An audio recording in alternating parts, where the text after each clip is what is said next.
आज के कार्यक्रम के प्रमुख अतिथि परम श्रद्धेय श्री दाजी, इस वर्ग के अवलोकन के लिए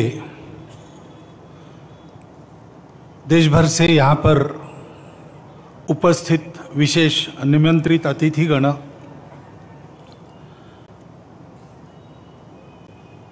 संघ पर जो प्रेम है उसके कारण यहाँ उपस्थित हमारे दोनों संत,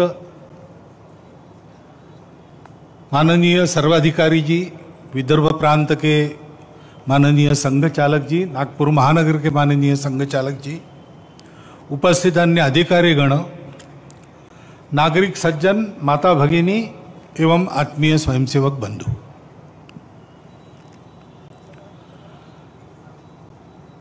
प्रतिवर्ष यह शिक्षा का क्रम चलता है, परंतु 2 वर्ष से कोरोना के कारण स्थगित था। प्रशिक्षण स्थगित नहीं हुआ, इस प्रकार का कार्यक्रम नहीं हुआ। मैदान में शाखाएं नहीं लगी, घरों में लगी, लेकिन संघ कार्य बंद नहीं था।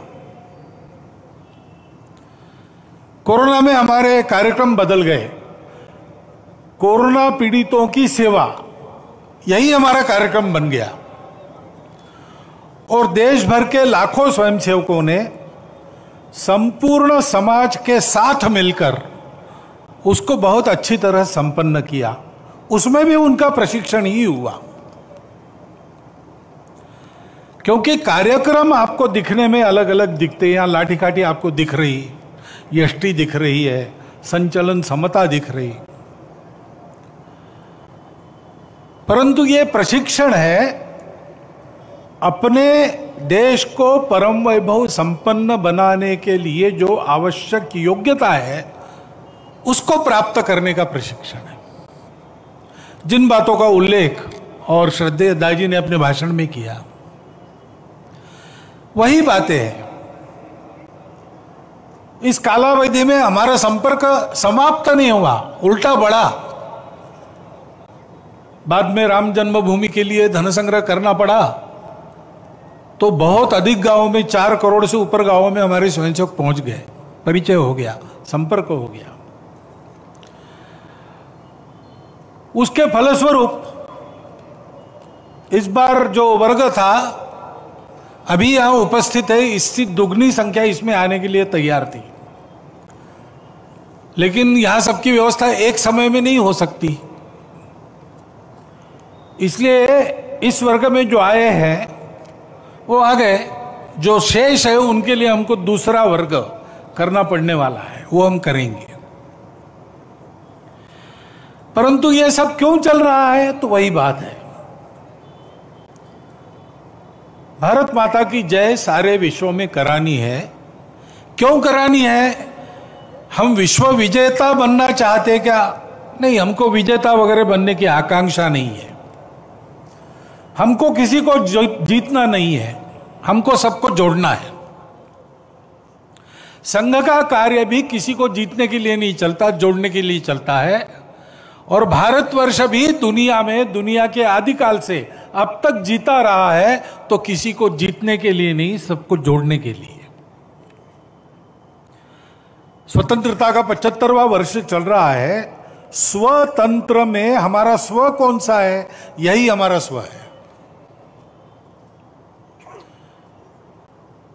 बहुत प्राचीन समय में कभी हमारे आर्ष पूर्वजों ने अस्तित्व के सत्य को समझा और जाना कि ये सारा अस्तित्व रंग बिरंगी विविधताओं से भरा हुआ वो एक ही शाश्वत, संपूर्ण, एकमेव अद्वितीय सत्य का आविष्कार मात्र है। विविधता ये उस एकत्व की साजा सज्जा है, वो अलगाव नहीं है।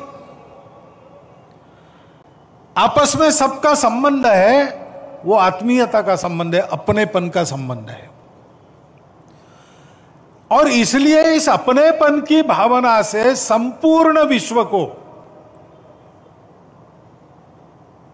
ये सत्य की ओर ले जाने वाला अपनापन मिले, क्योंकि उस सत्य को प्राप्त करने से शाश्वत और कभी फीका न पड़ने वाला सुख मिलता है, जिसके खोज में सारी दुनिया दौड़ती रहती है।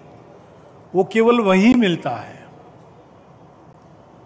और हमको प्राप्त हुआ है। सारा विश्व हमारा अपना है, उसको भी प्राप्त होना चाहिए। सबको यह सत्य प्राप्त हो, इसलिए इसी सत्य के आधार पर सत्य, करुणा, शुचिता और तपस, ऐसे जिसको धर्म के 4 पैर अपने यहां कहा गया है, इन मूल्यों पर आधारित एक धर्म जीवन भारत में खड़ा किया। वो हमारा राष्ट्र जीवन बना।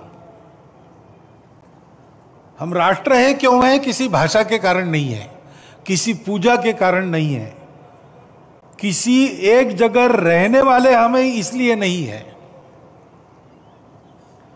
हमारे सामने एक समान लक्ष्य है। एतद् देश प्रसूतस्य सकाशात् अग्र जन्मनात् स्वम स्वम चरित्रम शिक्षेरन् पृथिव्याम सर्वमानव।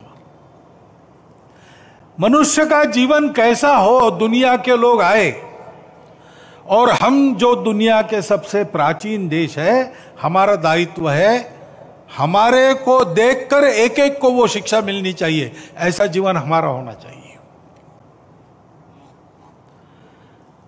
ये एक समान उद्देश्य भारतवर्ष के सब पंथ संप्रदायों के सामने, सब भाषा बोलने वालों के सामने, सभी प्रदेशों में निवास करने वालों के सामने, सभी खान पान रीति रिवाज वाले लोगों के सामने है। यहां तक कि मेरा दावा है कि जिन्होंने कुछ ऐतिहासिक कारणों से विदेश से आई पूजा को स्वीकार किया, उनके भी अंतर्मन से जब आवाज निकलती है तो उनके सामने यही लक्ष्य होता है, क्योंकि वो भारत के हैं। इस बात की आज दुनिया को आवश्यकता है, क्योंकि सबको साथ लेकर आगे कैसे बढ़ना, जोड़ने वाला क्या है, इसकी प्रतीति दुनिया में नहीं है। थियरी है, एक्सपीरियंस और प्रैक्टिस नहीं है। उसकी परंपरा भारत में आज तक अखंड चलती आ रही है। सब प्रकार के परिस्थितियों में वो कभी खंडित नहीं होती। वही आध्यात्मिकता और उसके आधार पर खड़ा हुआ यह धर्म, जिसको आजकल लोग हिंदू धर्म कहते हैं, वास्तव में वो तो मानव धर्म है, विश्व धर्म है। युगों से इस भूमि में उसका संगोपन, संरक्षण, संवर्धन हुआ, और इस भूमि की इस परंपरा में रहने वाले आज के लोगों को दुनिया हिंदू कहती है, इसलिए वो हिंदू धर्म है। इस भूमि में हम रहते हैं तो इस भूमि ने हमको यह सिखाया, क्योंकि सुरक्षित भूमि थी, बाहर से कोई आने का नाम लेना कठिन था पुराने जमाने में। पर्वत और सागर पर रख करके कौन आएगा, और इसलिए यहां पर पले बड़े लोगों को अपने अस्तित्व के लिए या अपनी सुरक्षा के लिए किसी से कभी लड़ाई झगड़ा नहीं करना पड़ा। इतनी समृद्धि थी, इतनी सुरक्षा थी, ये हमारी मातृभूमि ने दी है। उसके आधार पर उस सत्य का साक्षात्कार और उसको सारी दुनिया में देने के लिए आवश्यक सद्गुण संपदा रखने वाला संगठित समाज, उस समाज के आधार पर राष्ट्र की निर्मिति बहुत प्राचीन समय में हमारे यहां हुई। ओम भद्रम इच्छन्त ऋषय स्वर विदा तपो दीक्षा मुपसे दुरग्रे ततो राष्ट्रम बलम ओजश्च जातम। ये इतिहास हमारे यहां रिकॉर्डेड है वेदों में। हमारा राष्ट्र, हमारा बलोज विश्व का कल्याण चाहने वाले ऋषियों के दुर्धर तप से हुआ है, अपनी सुरक्षा के लिए नहीं हुआ है, अपनी स्वार्थ के लिए नहीं हुआ है। जो अपने पास है वो दुनिया को देने के लिए हुआ है, और वो हमारे राष्ट्र जीवन का आधार स्वर बना। समय का चक्र चलता रहा, कभी अनुकूलता, कभी प्रतिकूलता, कभी अच्छे दिन, कभी खराब दिन, कभी विश्व पर राज्य कर रहे, कभी विश्व के राजाओं से पीटे जा रहे। ऐसी सब परिस्थितियों में हमारे राष्ट्र जीवन का ये सूत्र अभी तक कायम है और अब फिर से अग्रसर हो रहा है। उस सनातन राष्ट्र के हम राष्ट्रीय हैं, वही धर्म, जो समन्वय सिखाता है, जो संतुलन देता है, जो सबको साथ लेकर सबकी उन्नति करना जानता है। सबकी उन्नति में अपनी उन्नति देखो, अपनी उन्नति से सबकी उन्नति हो, ऐसी उन्नति को वो हमारा स्व है। उसके आधार पर अपने देश के सारे तंत्र को हमको फिर से देखकर स्थापित करना होगा, क्योंकि हमारे देश का प्रयोजन ये है।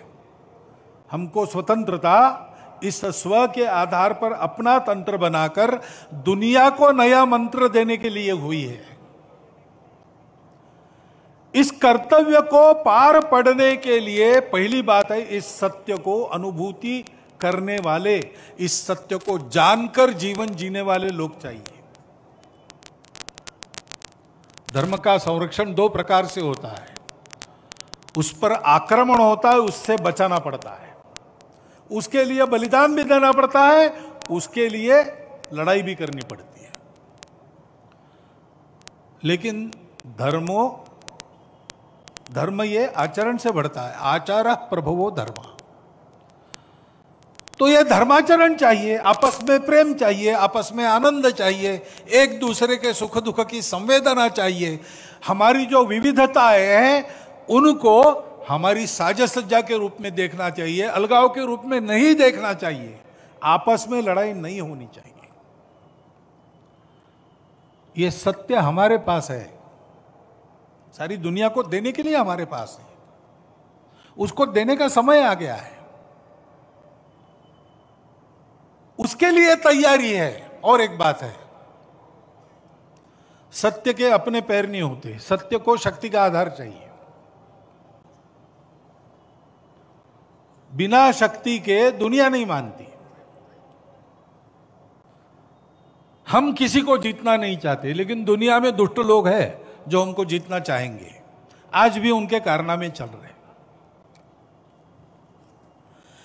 और इसलिए हमको उस शक्ति की भी आराधना करनी चाहिए जो दाजी ने बताया, उपनिषद की बात कही। जो विद्या को छोड़कर, यानी स्पिरिचुअलिटी को छोड़कर केवल अविद्या की उपासना करते, केवल भौतिकता की तरफ जाते हैं, वो अंधकार में जाते हैं। अंधतमम प्रविशन्ति, ऐसा कहा है। लेकिन अगले ही चरण में कहा है कि जो अविद्या को छोड़कर केवल विद्या की उपासना करते, वो उससे भी घोर अंधकार में फंसते हैं। सही तरीका क्या है? अविद्या मृत्युम तीर्थवा विद्या मृतम उष्णुते। भौतिक ज्ञान के आधार पर जीवन संग्राम में आने वाली भौतिक बाधाओं का मुकाबला करते हुए यशस्वी बनो और आध्यात्मिक ज्ञान प्राप्त करके उस यशस्विता को सार्थकता में बदल दो। केवल यशस्वी होना, पशु भी होते हैं, यशस्वी हुए बिना सार्थक भी नहीं हो सकते, लेकिन सार्थकता के बिना यश का कोई अर्थ नहीं।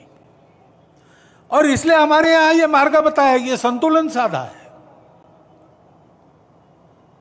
और इसलिए जैसे हम इस प्रेम की बात करते हैं, बात नहीं, वो हमको करना है, ये हमारा प्रामाणिक उद्देश्य है। ये कोई पॉपुलिस्ट पॉलिसी नहीं है। हमको प्रेम देना आता है, संघ में आकर देखिए, और हमको सब जगह जाकर यही करना है। संघ हृदय में भर पाए, अब घर घर हमको जाना है, ऐसे प्रसंग पर ये स्वयंसेवक बने हैं। उनके लिए संदेश क्या है? हिंदुत्व एक, अपनत्व भावना रोम रोम में भरना है। अहंकार व्यक्तित्व भुलाकर सबको अपना करना है। स्वयंसेवक इसी के लिए बनते हैं। लेकिन सब बातों को शक्ति का अधिष्ठान चाहिए, शक्ति को सत्य का, सत्याधारित नीति का अधिष्ठान चाहिए।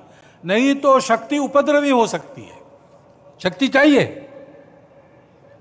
लेकिन दुष्टों के हाथ में विद्या विवाद आया, ज्ञान मिला, जानकारी मिली, उसका उपयोग लोगों में झगड़े लगाने के लिए, नकारात्मकता उत्पन्न करने के लिए करना दिखाई देता है।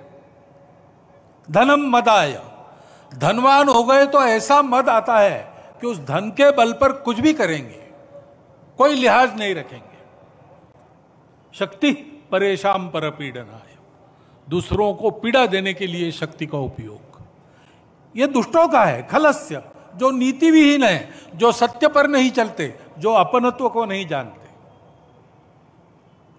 परंतु साधुओं का क्या है? साधोर विपरीतम है, तो उनका उल्टा है। ज्ञानाय दानाय च रक्षणाय, विद्या मिली तो लोगों का ज्ञान बढ़ाने में उसका उपयोग करते हैं, धन मिला तो लोगों के अभावों को दूर करने के लिए दान करते हैं, और बल मिला तो दुर्बलों की रक्षा के लिए उसका उपयोग करते हैं। ये नीति नहीं है तो शक्ति उपद्रव बनती है। अभी हम देख ही रहे, लड़ाई चल रही, रशिया ने यूक्रेन पर आक्रमण कर दिया, ठीक नहीं कर दिया, विरोध भी हो रहा है, लेकिन कोई भी यूक्रेन में जाकर रशिया को रोकने के लिए तैयार नहीं है, क्योंकि रशिया के पास ताकत है, वो धमकी देता है, धमकी दे रखी है, इधर आओगे अणुबॉम्ब चलाऊंगा, डरना पड़ता है। अच्छा, जो कर रहे हैं उनके भी हेतु कहां पवित्र है? वो तो सारे शस्त्रास्त्र यूक्रेन को दे रहे हैं। ये तो ऐसी बात हो गई, पुराने जमाने में पाकिस्तान और भारत को लड़ा के दोनों तरफ से अपने शस्त्रों की परीक्षा करते थे पाश्चात्य राष्ट्र। ऐसा ही कुछ चल रहा है। एक भारत है जो सत्य बात बोल रहा है, लेकिन उसको भी बड़ा संतुलन साध कर चलना पड़ रहा है, और सौभाग्य से उसने वो संतुलित भूमिका ली है। उसने आक्रमण का समर्थन नहीं किया और रशिया का विरोध भी नहीं किया है। यूक्रेन को लड़ाई की नहीं, बाकी मदद कर रहे हैं। रशिया को बार बार बोल रहे बातचीत करके ठीक करो भैया। भारत अगर पर्याप्त शक्तिशाली होता तो इस युद्ध को रोकता, लेकिन वो नहीं रोक सकता। उसकी शक्ति अभी बढ़ रही है, पूरी नहीं हुई है। लेकिन हम देख रहे हैं बलाढ्य राष्ट्र है, चीन क्यों नहीं रोकता? नहीं रोकता क्योंकि इस युद्ध में उसको भी कुछ नजर आ रहा है। पता नहीं कोई नई कल्पना उसको सूझेगी, उपद्रव होंगे। इस युद्ध ने हमारे जैसे देश के लिए सुरक्षा और आर्थिक चुनौतियां बढ़ा दी है। हमको अपने प्रयासों को अधिक दृढ़ करना पड़ेगा, शक्ति संपन्न होना पड़ेगा। ऐसी शक्ति अगर भारत में हाथ में होती तो यह प्रसंग नहीं आता दुनिया में।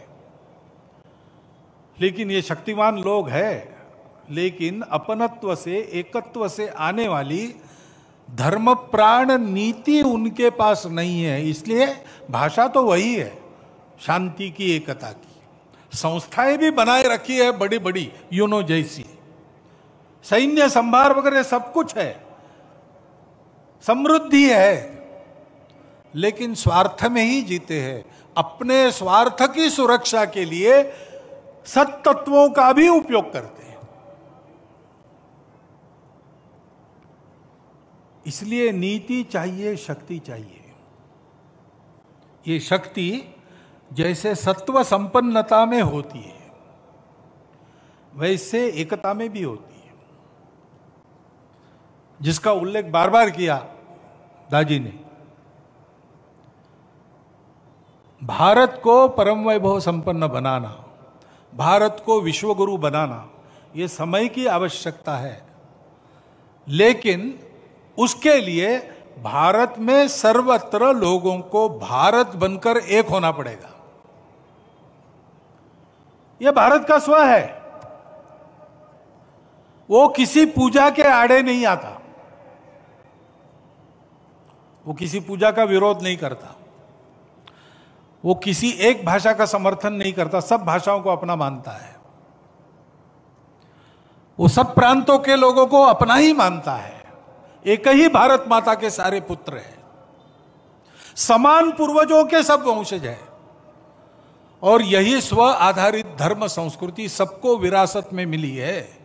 धर्म को पूजा से और कर्मकांडों से, खान पान रीति रिवाज से अलग करो, तो हमारा धर्म बचता है, बंधुभाव, मानवता, वही भारत का स्व है, वही भारत का प्राचीन सनातन धर्म है, वही मानवता है, उसी को आज हिंदू धर्म कहते हैं।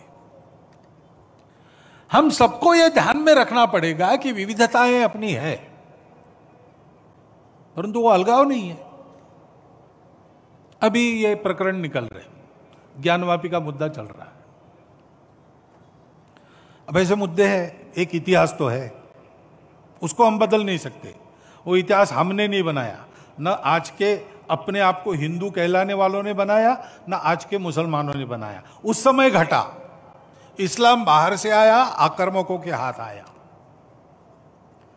उस आक्रमण में भारत की स्वतंत्रता चाहने वाले व्यक्तियों का मनोधैर्य खच्चे करने के लिए देवस्थान तोड़े गए, हजारों है।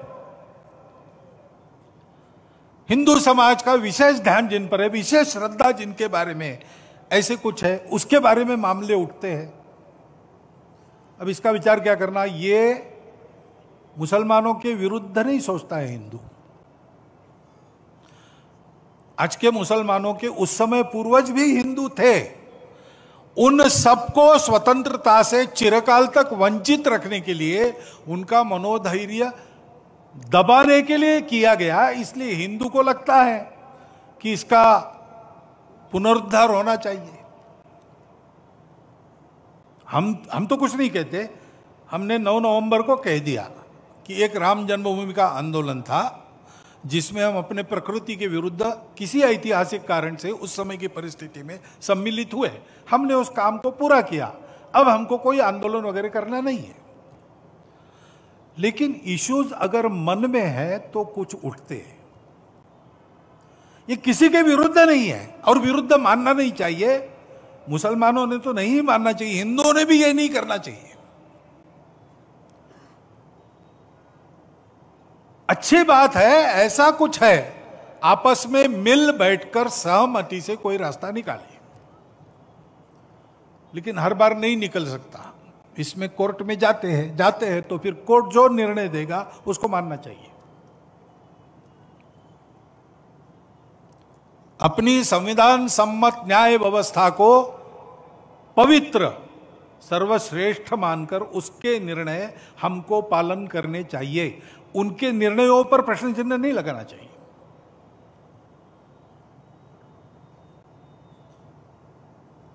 और ठीक है, प्रतीकात्मक कुछ हमारी विशेष श्रद्धा थी, ऐसे स्थानों के बारे में हमने कहा, लेकिन रोज एक मामला निकालना नया, यह भी नहीं करना चाहिए। हमको झगड़ा क्यों बढ़ाना है? ज्ञानवापी के बारे में हमारी कुछ श्रद्धाएं हैं, परंपरा से चलती आई, हम कर रहे, ठीक है, परंतु हर मस्जिद में शिवलिंग क्यों देखना? अरे भाई, वो भी एक पूजा है, ठीक है, बाहर से आई है, लेकिन जिन्होंने अपनाई है वो मुसलमान, वो बाहर से संबंध नहीं रखते, ये उनको भी समझना चाहिए। यद्यपि पूजा उनकी उधर की है, उसमें वो रहना चाहते तो अच्छी बात है, हमारे यहां किसी पूजा का विरोध नहीं, सबकी मान्यता और सबके प्रति पवित्रता की भावना है। परंतु पूजा वहां की होने के बाद भी वंशज वो हमारे प्राचीन सनातन काल से चलते आए ऋषि मुनि राजा क्षत्रियों के पूर्वज है, वंशज है, समान पूर्वजों के वंशज हम है। परंपरा हमको समान मिली है, शत्रु मित्र भाव हमारे लिए समान है। देश के हर स्वातंत्र्य युद्ध में हिंदुओं के साथ राष्ट्रीय वृत्ति के कुछ मुसलमान लड़े हैं, वो यहां के मुसलमानों के लिए आदर्श है। अशफाकुल्ला खान, इब्राहिम खान गारदी, इतिहास काल से चलता आया है। उनका संबंध यहां से है, बाहर से नहीं है,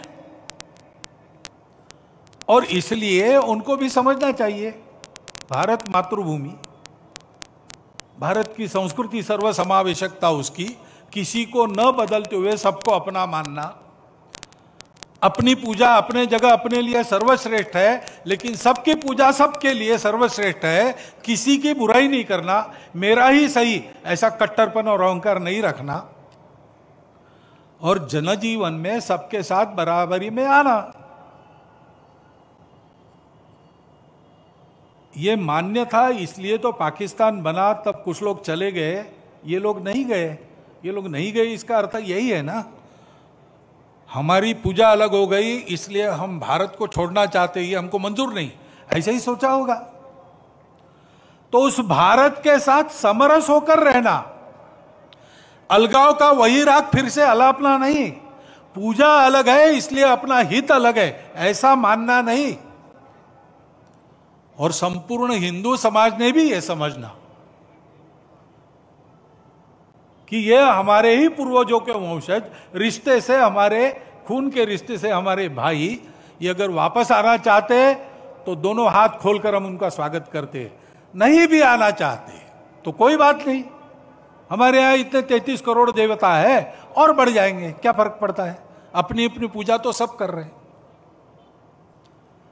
देशभक्त हो सब लोग, हमारी संस्कृति की उदारता, सर्वसमावेशकता, सबको समान रूप से देखना, अपना मानना, अपने विकास से सबका विकास हो, अपना विकास कोई अलग और विशिष्ट नहीं है, सबके साथ ये देखना।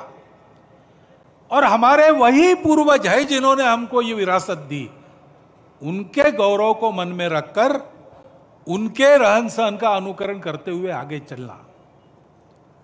एकता का तो यही मार्ग है, हमारे संविधान की प्रस्तावना इसी का आदेश देती है, उसमें मार्गदर्शक तत्व है, वो यही बताते हैं।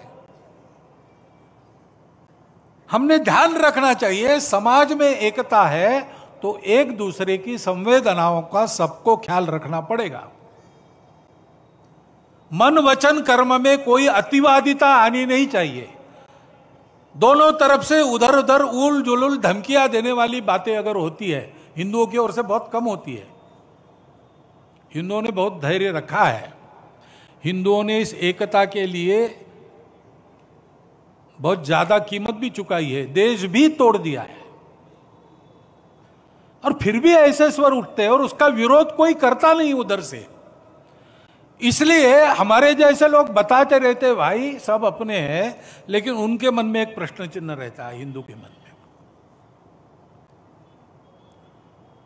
और इसलिए अपने अपने ऐसे अतिवादी लोगों को टोकना चाहिए। हिंदुओं में टोकते हैं, हम भी कुछ बोल गए तो हमको भी टोकने वाले लोग हैं।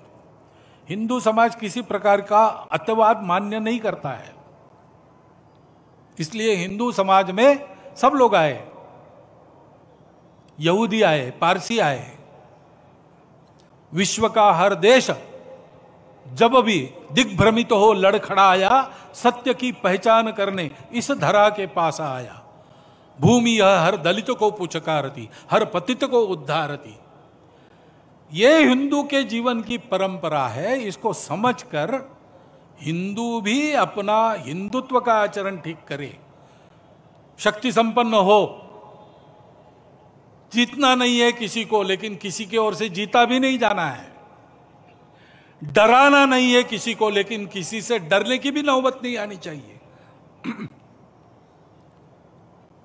ऐसा हिंदू रहे और इन सबको गले लगाकर एक राष्ट्र जीवन के समृद्ध प्रवाह में सबको शामिल कर ले। इसके लिए जैसा शील चाहिए, जैसी शक्ति चाहिए, वैसी शक्ति सब में भरने का यह संघ का प्रयास है। अत्यंत आवश्यक, अनिवार्य ये आवश्यकता है देश की, क्योंकि हम सबको भाषा, प्रांत, पंथ आदि की सारी विविधताओं को लेकर एक दूसरे से दूर करना, आपस में लड़ाना और उन झगड़ों की आग पर अपने स्वार्थ की रोटियों को सेकने का उद्योग करने वाले अभी भी कार्यरत है, दुनिया में भी है, देश में भी है। उनके चंगुल में किसी प्रकार के समझदार लोगों को नहीं फंसना चाहिए। लंबा चलना पड़ेगा। आज ऐसा विचार आया, किसी ने बोला और कल बदल हो गया, ऐसा नहीं होगा। कठिन रास्ता है, उबड़ खाबड़ रास्ता है, लेकिन इसमें से जाना पड़ेगा। हम लोग भारत माता की जय करना चाहते हैं, हम लोग आपस में अपनत्व, भाईचारे पर विश्वास रखते हैं, हम लोग भारत को विश्व गुरु बनाना चाहते हैं, तो हमको इस व्रत को लेकर आगे बढ़ना पड़ेगा। सामर्थ्य संपन्न संगठित हिंदू समाज अपने हिंदुत्व की सच्ची प्रवृत्ति के आधार पर देश में क्या सारी दुनिया के कलह द्वेष स्पर्धाएं बंद करके एक नई सुखी सुंदर दुनिया बनाने की क्षमता रखता है। उस क्षमता का, उस गुणवत्ता का जागरण सारे देश में करने का ये संघ का प्रयास 1925 से चल रहा है। कार्यक्रम खंडित हो गए बार बार, लेकिन कार्य कभी खंडित नहीं हुआ, एक एक कदम आगे बढ़ रहा है। आज नहीं तो कल इसको हम यशस्वी कर पाएंगे। आज नहीं तो कल मैंने कहा, लेकिन अब जो दृश्य दिखता है उसमें लगता है कि आने वाले कुछ ही दिनों में संपूर्ण भारतवर्ष का समाज एक होकर, सारे भेद भूलकर, आपस के स्वार्थों को तिलांजलि देकर देश को बड़ा बनाकर दुनिया को सुखी बनाने के उद्योग में लगा है। यह दृश्य अपने कार्य की गति बढ़ाकर और यहां उपस्थित निमंत्रित बंधुओं का सहयोग उसमें होकर खड़ा हो सकता है। इतनी परिस्थिति की अनुकूलता आज खड़ी हुई है।